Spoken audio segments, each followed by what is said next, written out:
Hi, Matt Bennett here. We are talking about heroes of fasting.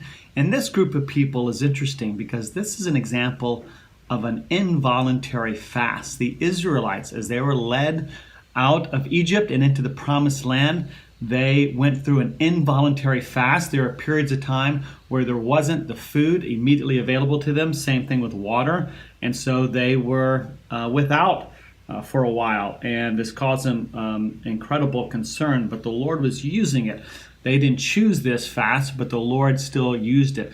And what's so amazing about this fast is that Jesus actually quotes it in the New Testament when he's going through his fast and he's being tempted, as it says in Matthew chapter 4, and the devil tries to have him eat bread. He quotes back to this fast that the Israelites did as a means of strengthening him and showing the purpose of what's going on here.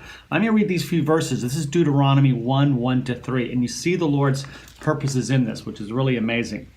It says here, "This whole commandment that I command you today, you shall be careful to do, that you may live and multiply and go and possess the land that the Lord swore to give to your fathers. And you shall remember the whole way that the Lord your God has led you these 40 years in the wilderness, that he might humble you, testing you to know what was in your heart, whether you would keep his commandments or not. And he humbled you and let you hunger and fed you with manna, which you did not know, nor did your fathers know, that he might make you know that man does not live by bread alone, but by every word that comes from the mouth of the Lord." So there's two interesting things about this fast they're experiencing.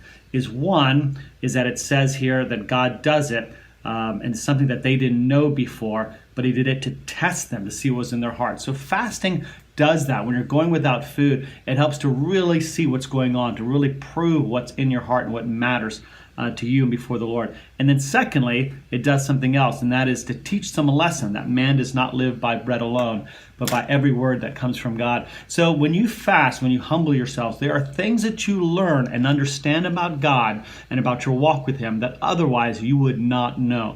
Fasting is key for this. If you want to be as strong in the Lord as you want to be for all the purposes God has for you, then fasting is an essential part. Otherwise, there are lessons you will never know.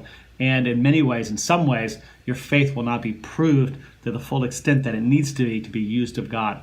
Incredible example from the Israelites. Thanks for fasting. God bless.